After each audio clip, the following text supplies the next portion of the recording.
예를 들어 안될공학 채널을 보시는 분들이 있을 거고 또 안될과학을 보시는 분들이 있을 거고 뭐 이렇게 두 개 좀 나눠져 있을 거잖아요. 그러면은 이 두 사람한테 똑같은 영상을 만들어서 제공하는 것이 아니라 안될공학은 공학 쪽으로 좀 더 얘기를 하고 안될과학은 과학 쪽으로 얘기를 하고 이렇게 좀 세분화해서 채널이 지금 자매 채널로 나눠진 거 아닙니까? 야 그러면은 이거 HBM 이제 뭐 많은 거 아니야? 이렇게 잘못 오해할 수가 있어요. 네 여러분 반갑습니다. 에러입니다. 이제 곧 GTC 2026 엔비디아의 젠슨왕 키노트를 많은 사람들이 주목을 하는 이유가 있죠. 바로 AI 시대에 이 다음 세대의 새로운 GPU 인프라 플랫폼인 루빈 다음에 파이만 플랫폼이 등장할 것으로 보이는데요. 제가 지난번에 다뤄들었다시피 그로크라고 하는 일론 머스크의 XAI 그록 말고요. 그로크 GROQ라고 하는 요 추론용 칩을 설계하는 기업을 전략적으로 지금 협업을 하고 있잖아요. 거의 인수했다라고 보고 있는데 실제로 그로크의 어떤 기술들을 결합을 해서 그러니까 HBM 대신에 HBM보다도 밴드위스가 훨씬 더 넓은 SRAM을 이용해서 레이턴시가 굉장히 극단적으로 짧은 애플리케이션을 적용하는 거를 뭔가 오픈 AI와 뭐 하겠다 이런 얘기가 나오고 있습니다. 사실 SRAM과 DRAM 이런 거의 차이에 대해서 기본적으로 잘 알고 계시는 많은 분들은 뭐가 한계인지 이게 왜 DRAM을 대체할 수 없는지 이런 거에 대해서 이미 알고 계시겠지만도 또 처음 들어보시는 분들은 또 잘 모르시기 때문에 오늘 이 메모리 하이어라키 그러니까 SRAM부터 DRAM 이번 엔비디아 그로크의 협업이 된 다음 세대의 파이마 아키텍처에서 나올 수 있을 만한 현재 업계에서 보고 있는 가능성 높은 시나리오를 살펴보고 이게 왜 삼성 파운드리에 굉장히 득이 될 수 있을지 그리고 AI 인프라 쪽에서 이게 왜 주목을 받는지에 대해서 한번 살펴보도록 하겠습니다. 사실 지난 GTC에서 이렇게 루빈 아키텍처 말고 파이마에 대해서 이렇게 살짝 이렇게 보여주긴 했어요. 근데 여기에 대해서 구체화된 게 사실 없었습니다. 이때만 하더라도 그로크를 인수를 하지도 않았었고 그냥 세대만 이렇게 바뀐 거죠. 6세대 다음에 7세대 그 다음에 8세대로 들어가는 MV 스위치가 들어갈 거다. 베라 CPU는 그대로 루빈에 썼던 것과 그대로 베라 CPU를 넣겠다 뭐 이런 얘기도 나오고 루빈 플랫폼에서 루빈 울트라에 HBM4E가 들어가기 때문에 그 다음에 HBM이니까 아마 HBM5가 들어갈 것으로 보이죠. 이런 거 말고는 구체화된 게 사실 없는데 현재까지 나온 내용들을 먼저 정리를 해보면은 일단 엔비디아는 Non-Exclusive Licensing Agreement라고 하는 거를 체결을 했다고 합니다. 우리나라로 말로 하면은 뭔가 비독점적 라이선싱 계약, 라이센스만 따왔다 약간 이런 느낌인데 이 반도체 업계에서는 아무래도 그냥 막 인수하고 이런 것들을 막 이제 국가 간에 또 이제 신경 쓰이고 하니까 반독점법 이런 것 때문에 그래서 이렇게 라이센싱 하는 식으로 계약을 맺은 게 아닌가 싶고 이 그로크의 창업자가 조나산 로스라고 구글 TPU 1세대 핵심 개발자죠. CEO뿐만 아니라 이런 핵심 인력들이 전부 다 엔비디아에 합류를 하게 됐습니다. 클라우드 모델인데 초당 막 400, 500 토큰이 막 쏟아지거든요. 엄청나게 빠르거든요. 그래서 넥스트 엔비디아 플랫폼에 이 그로크를 활용하겠다는 것을 넌지시 암시하고 있었는데 이게 좀 기정사실화되고 있는 분위기가 나오고 있는 거죠. 그러면 그로크에 대한 것들이 뭐가 그렇게 다르냐? 최근에 그로크가 주목을 받으니까 제가 1년 전에 올렸던 영상들 같은 것도 많이 이렇게 보시는 것 같더라고요.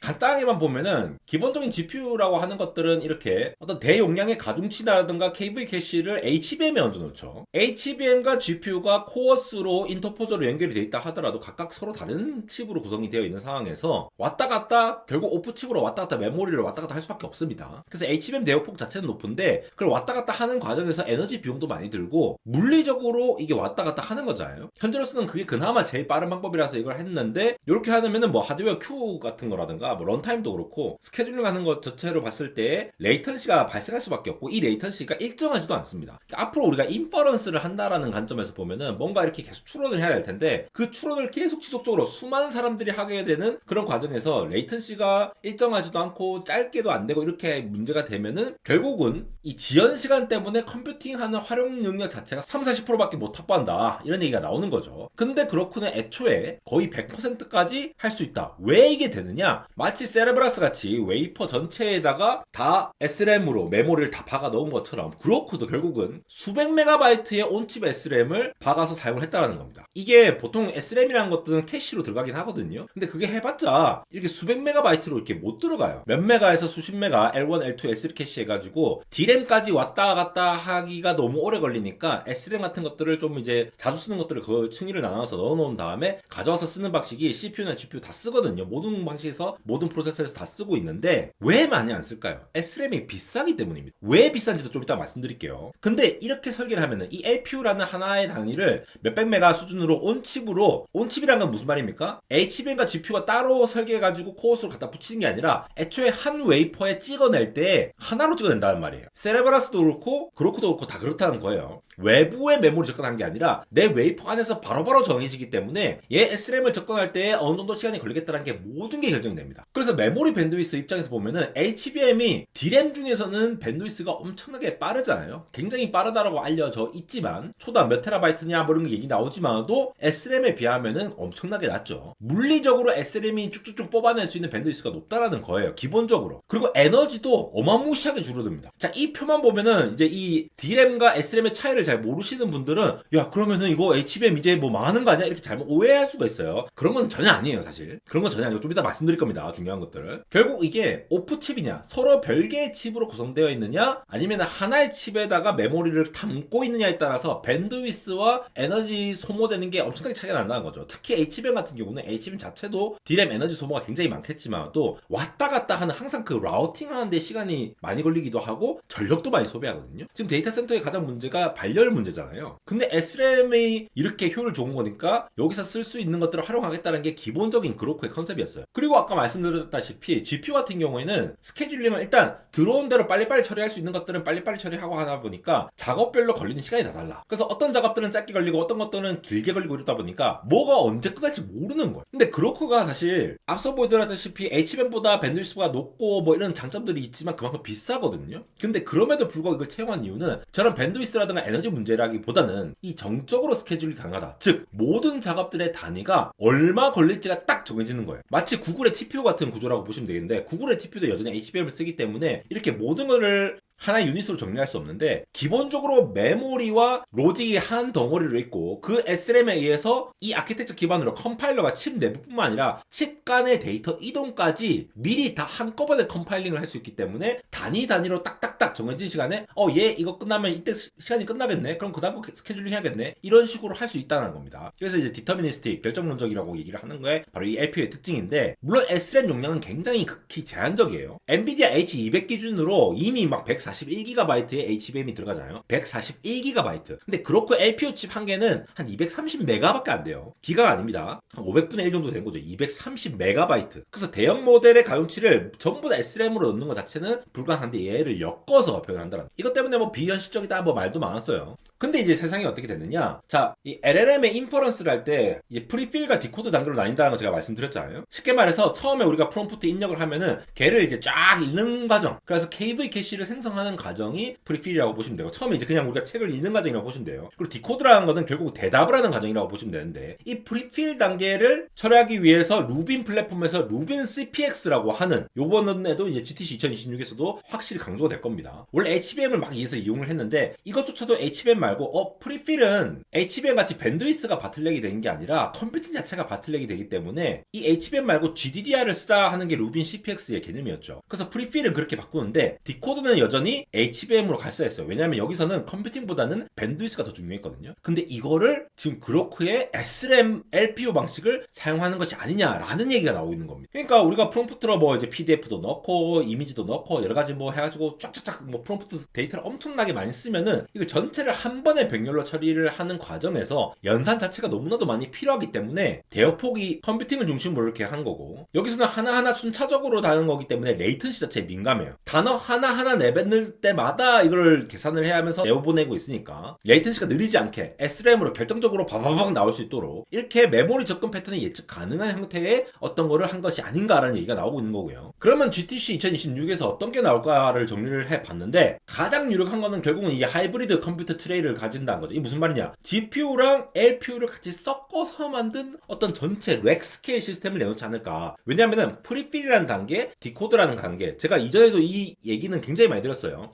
서로 계산하는 방식, 얘네들이 동작하는 내부에서 동작하는 방식이 똑같은 GPU라도 내부에 처리하는 워크로드라고 얘기를 하죠. 데이터를 처리하고 메모리 왔다 갔다 하는 속성이 다르기 때문에 얘를 별도의 하드웨어로 만들겠다는 컨셉입니다. 그러니까 HBM만 붙어서 하다가 GDDR 붙여서 루빈 CPX를 내는 거고 그걸 프리필로 처리를 한다면은 디코드 단계는 여전히 HBM으로 가져가려고 하다가 이번에 그로크 라이센싱을 통해 가지고 아예 SRAM을 일부 박아 넣는 방식으로 굉장히 빠르게 밴드위스를 높이면서 하는 방식으로 하이브리드 트레이를 내놓지 않을까. 그러니까 이러면은 기존 GPU 인프라는 호환성 그대로 유지하면서 소프트웨어 스택도 그렇게 크게 변화할 필요가 없죠. 그러면서 빠르게 시장을 투입할 수 있으니까 굉장히 좋은데, 좀 더 나아가면은 다이 레벨로 뭔가 LPU를 이제 넣는 거죠. 이건 무슨 말이냐? 우리 GPU 안에도 뭐 텐서 코어가 있고 트랜스포머 엔진이 있고 이런 별도의 NPU에 해당하는 액셀러레이터들이 별도로 들어간다고 했죠. 근데 그 중에서 특정 부분을 LPU로 바꿔서 하면은 전력도 줄이면서 훨씬 더 빠르게 처리할 수 있으니까. 그리고 SRAM으로 많이 활용을 하게 되면은 아무래도 좀 더 이제 비싸지면서 속도는 더 빨라질 겁니다. 레이턴시를 예측할 수 있으니까. 즉 전체 이 트랜스포머 구조에서 레이턴시 예측이 필요하고 또 레이턴시 자체가 짧게 되는 부분, 그런 추론용 워크로드 일부분, 우리가 그냥 추론용이다 뭐다 이렇게 얘기하지만 그 단계가 엄청나게 많거든요. 제가 프리필 디코더라고 간단하게 말씀드렸지만 그 내부에서도 단계가 굉장히 많기 때문에 그 중에서 LPU가 탑재할 수 있는 부분들을 다이 레벨로 합쳐질 수 있지 않을까. 그리고 가장 가능성 낮게는 이제 칩렛 아키텍처인데 요거는 이제 나중에 쭉쭉 갔을 때 HBM이랑 GPU랑 LPU랑 다 합쳐갖고 뭔가 만들지 않을까? 이건 또 TSMC 이제 패키징이 많이 올라와야 또 할 수 있는 부분들이 되겠죠. 지금 당장 이렇게 막 갈 수가 없는 이유가 결국은 엔비디아는 쿠다 생태계를 그대로 유지를 하면서 이 소프트웨어 스택을 기존처럼 쫙 유지를 해야 되기 때문에 하드웨어가 아예 싹 바뀌어버리면 거기에 맞는 소프트웨어와 이런 것들 플랫폼들을 다 지원을 해야 되거든요. 근데 기존과 좀 융화를 하는 식으로 조금씩 엔비디아가 바꿔왔기 때문에 아마도 이번에도 LPU의 기술 라이센싱을 했다라고 하면은 그 부분을 일부 들어가는 요 하이브리드 컴퓨터 트레이 자체를 좀 이렇게 딴 쪽으로 빼가지고 하면은 아무래도 통합하기 좀 쉽잖아요. 관리하기가 쉬우니까. 그러면서 고객사들한테 야 메타, 야 구글 이런 거 좀 이게 트레이 이렇게 이런 거 만들었는데 이거 좀 가져가서 써. 그냥 딴 거 하지 말고 이렇게 얘기를 하는 거죠. 사실 이 모든 것들은 기본적으로 SRAM 자체가 레이턴시가 굉장히 짧고 얘가 제일 빨라요. 이보다 좀 더 빠르다는 게 이제 레지스터라고 보면 되는데 SRAM이란 건 뭐냐? 이 SRAM은 기본적으로 트랜지스터로 보면은 한 셀당 6개의 트랜지스터로 보통 구성이 됩니다. D램은 뭐예요? 원 트랜지스터, 원 캐패시터거든요. 그러니까 SRAM 자체가 물리적으로 굉장히 커요. 그러니까 한 웨이퍼의 한 칩에 SRAM을 만든다 하면은 거기에 트랜지스터가 한 비트 표현하는데 6셀이 필요하기 때문에 D램 공정, 물론 로직 공정이랑 메모리 공정을 딱 1대1로 비교를 할 수 없지만 트랜지스터 기준으로는 훨씬 더 면적이 넓다라는 걸 말씀드리는 거예요. 물론 로직 공정에서도 SRAM 부분은 이게 시링크가 잘 안 되는데 그것도 나중에 말씀드릴게요. 결국 이 수십 기가바이트 수준의 SRAM을 단일 다이에 구현하면은, 그러니까 한 칩에 구현을 한다라고 했을 때 이 한 다이 면적이 엄청나게 커진다라는. 기본적으로 트랜지스터 6개씩 박아 넣어야 되니까. 그러니까 이게 우리 웨이퍼에다가 수율이 나온다는 개념이 뭡니까? 칩이 커지면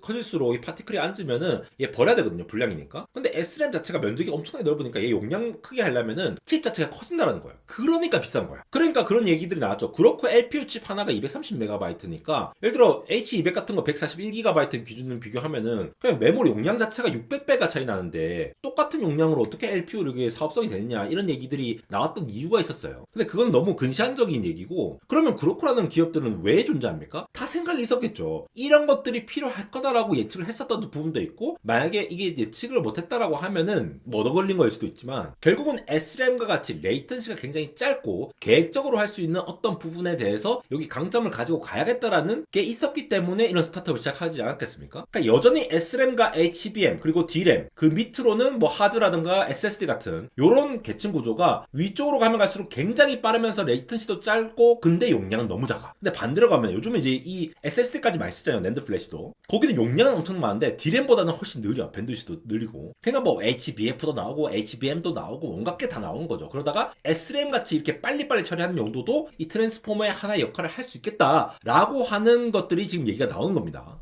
그러니까 오픈AI 같은 경우에는 여기서 왜 이런 걸 계속 투자를 하려고 하느냐. 기본적으로 추론을 하려고 하면은 생각도 하고 행동도 하고 살펴보면서 이거를 이제 다시 엑셀치하고 이 모든 것들이 요즘 뭐 오픈클로라든가 이런 에이전틱으로 추정을 하려면은 끊임없이 토큰을 막 써가지고, 저도 오픈클로 쓰면은 토큰이 너무 많이 들어가지고 이거 그냥 맥스튜디오 하나를 사가지고 돌려야 되나 이런 생각 좀 하거든요. 그러니까 멀티 에이전트 워크로드에서 디코드 단계, 토큰을 계속 뽑아내는 단계에서 계속 뭘 내야 되는데 이걸 빠르게 하려면 뭘 해야 될까요? HBM 많이 박아 넣을까요? SRAM을 많이 박아 넣을까요? 결국 SRAM이 굉장히 빠르게 뭔가 하면은 그 자체적으로 하드웨어가 빠른 것만으로도 엄청나게 빠르게 성능을 낼 수 있기 때문에 엔비디아의 이러한 관점에서의 투자에 자기도 이제 협업을 해갖고 하는 거다라고 볼 수가 있을 것 같고, 이게 단순히 실시간 음성이라든가 뭐 멀티모달리티라든가 이런 거 온갖 거에 다 적용이 될 거잖아요. 특히나 뭐 대규모의 API로 막 이렇게 나올 때 LPU 같은 경우에는 토큰당 1에서 3줄이고 GPU 같은 경우에는 거기에 10배 이상 드니까 결국 추론이 너무나도 많아지면은 오히려 LPU가 더 낫지 않을까? 라고 하는 관점에서 볼 수도 있겠죠. 더나 HBM에 너무 의존할 수도 없으니까 엔비디아가 이런 것들을 선제적으로 라이센싱을 한 것으로도 보입니다. 그래서 이게 왜 삼성에 좀 유리할 수가 있느냐? 원래 그로크 삼성 파운드리 관계가 있어요. 그로크를 LPU를 만들었던 제조 파트너가 삼성전자 파운드리라고 알려져 있는데, 엔비디아와 그로크가 이렇게 라이센싱을 하게 되면은 그 이후에 뭔가 만들 때 삼성전자가 이걸 맡을 수도 있다는 거죠. 텍사스 테일러 팹에서. 그러면서 4나노 공정 같은 것들로 LPU V2를 만들기로 계약을 하기도 했었고, 이게 2023년도입니다. 그리고 실제로 이제 2025년 6월에 4나노 LPU가 나오기도 했고. 그러니까 그로크의 기술이 엔비디아 에코시스템 통합되면은 그로크는 그냥 기존에 하던 삼성 파운드리랑 일을 하고 있을 뿐인데, 엔비디아 입장에서는 TSMC 외에도 삼성을 세컨드 파운드리 공급업체로 탐색을 하고 있을 수도 있겠다, 이렇게 생각을 할 수도 있다는 거죠. 이게 그렇다는 게 아니라 그렇게 생각할 수도 있다라는 겁니다. 그러니까 TSMC에 너무 의존을 하게 되면 또 위험이 있을 수 있으니까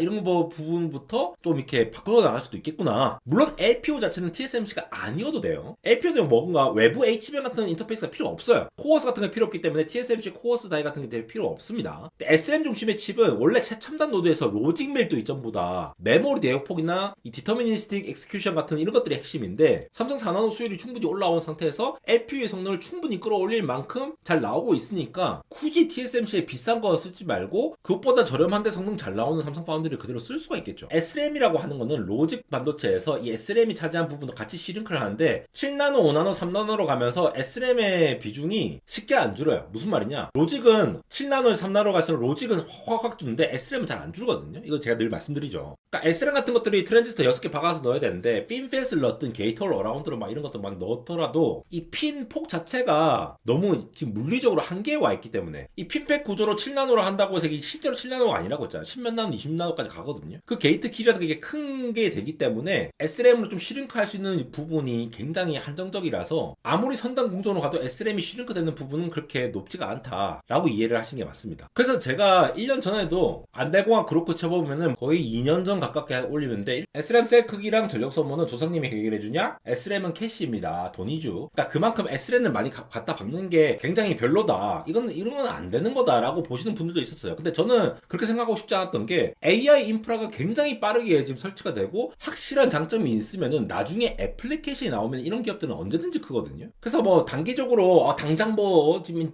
엔비디아 GPU가 짱인데 이런 거 만들어서 절대로 안 난다, 이런 시각으로 짧게 단기적으로만 보실 게 아니라, 항상 기술이라고 하는 것들은 어떤 상황에서 어떤 응용을 처리가 되느냐에 따라서 바로 그게 기술이 딱 뜰 때도 있고, 너무나도 좋은 기술이지만 안 뜰 때도 있거든요. 그러니까 기술 시장에서는 제가 트렌드를 오래 봐온 사람으로서는 약간 절대 뭐 안 된다 이런 표현을 하시는, 실제로 업계에 계신 분이라도 그런 말씀을 하시면은 여러분들이 너무 그 귀담아 들으실 필요 없습니다. 세상이 어떻게 바뀔지도 모르는데, 엔지니어들도 추정을 잘 못하고 상품을 기획하시는 분들도 잘 추정을 잘 못해요. 당연히 저는 더 잘 못하고, 그래서 저는 이제 가능성을 더 열어두는 편이고요. 근데 지금은, 옛날에는 엔비디아 GPU가 뭔가 이 안에서만 하이브리드로 텐서 코드 넣고 이렇게 하면서 GPU와 NPU가 통합적인 구조로 막 나간다고 하고 뭐 이런 얘기도 나왔었는데, 그렇게 하다가 이제는 아예 그냥 덩어리째로 트레이 자체를 바꿔버리는 이런 식으로도 가잖아요. 그러니까 현재 트랜스포머가 HBM 구조로만 가다가 이제 앞으로는 추론이 에이전트가 일어갈수록 추론을 계속 토큰을 뽑아낼 거니까 이 디코드 작업에 딱 최적화된 게 또 그렇게 딱 맞구나라는 애플리케이션이 나왔다라고 보시면 돼요. 그래서 단순히 그냥 GPU만 처리를 하던 시대에서 이제 HBM으로 엮어서 하다가 디코드 단계에서 빠르게 처리하는 것들이 필요하니까 이쪽 부분에서는 또 LPU를 활용할 수 있는 여지가 있다. 그래서 애매한 포지션 말고, 그런 거 아니면은 그로크라든가 세레브라스도 지금 클라우드 시장에서 꽤 그 포션이 되거든요. 그러니까 그런 기업들을 함부로 무시해서는 안 됩니다.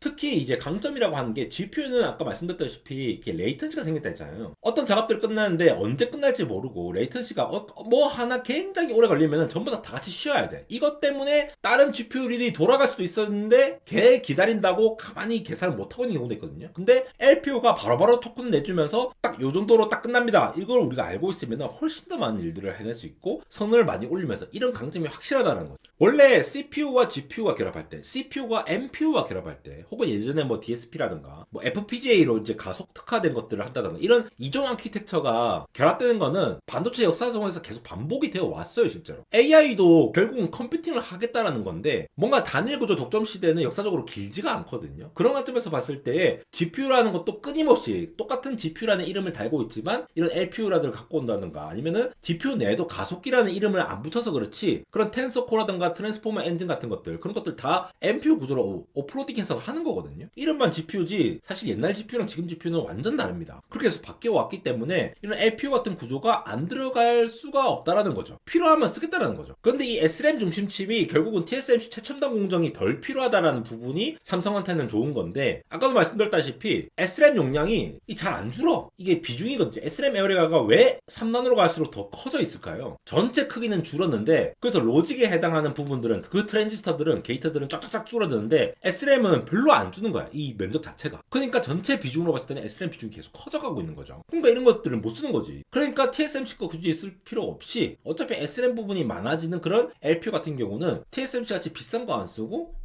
삼성 거도 충분히 좋은데 삼성 거 쓰겠지. 그냥 원래도 삼성이랑 협력하는 이유도 그런 거일 수도 있겠고요. 더나 늘 말씀드리지만 이제 HBM4에 양산을 시작한 삼성이기 때문에 로직 부분과 패키징 부분을 다 같이 결합해서 턴키의 AI 솔루션을 내놓을 수 있는 삼성이기 때문에 이런 부분들이 또 엔비디아와 결합해가지고 루빈 CPX도 GDDR7 같은 것들 삼성이 공급한다는 얘기가 나오고 있으니까, 이건 지금 이제 모은 기운이 삼성으로 모아지고 있는 거 아닌가? 라는 생각도 들고 있죠. 결국 제가 오늘 말씀드리고 싶은 거는 이 좀 더 성능을 더 잘 끌어내려고 분석을 해보니까 트랜스포머라고 하는 여러 가지 스텝에 있는 그러한 계산 방식 중에서도 메모리를 많이 갈구면서 쓰는 방식, 혹은 계산을 많이 갈구면서 하는 방식, 밴드위스가 많이 필요하다거나 아니면 레이턴시가 더 짧으면 좋은 방식, 이런 것들을 더 세분화해서 쪼개가지고 한다라는 거죠. 예를 들어 안델공학 채널을 보시는 분들이 있을 거고, 또 안델 과학을 보시는 분들이 있을 거고, 뭐 이렇게 두 개로 나눠져 있을 거잖아요. 그러면은 이 두 사람한테 똑같은 영상을 만들어서 제공하는 것이 아니라, 안델공학은 공학 쪽으로 좀 더 얘기를 하고 안델과학은 과학 쪽으로 얘기를 하고, 이렇게 좀 세분화해서 채널이 지금 자매 채널로 나눠진 거 아닙니까? 그렇게 하면은 조금 더 성능을 잘 이제 끌어당길 수 있으니까. 그런 거하고 똑같은 거예요. 그렇구라는 것도 예전에는 저걸로는 절대로 안 된다라고 하는 시선이 있었지만도 결국은 이렇게 애플리케이션을 찾아간다라는 거. SRAM의 비용, 초기 비용은 굉장히 많이 들고 수율이 안 나올 수 있지만 결국 추론이 너무나도 극대화되는 시대, 에이전틱 AI가 확장되는 시대에서 추론을 계속 뽑아내야 되고, 프리필과 디코드 중에서 디코드라는 단계에서 레이텐시를 극단적으로 줄이면은 엄청나게 쓸모가 있는 상황이 되다 보면은 이게 또 하나의 경쟁력이 될 수 있으니까 엔비디아가 에이직 진영에 맞서가지고 이런 LPU를 도입하는 것이 아닌가. 앞으로 GTC 나오면은 좀 더 살펴보도록 하겠습니다.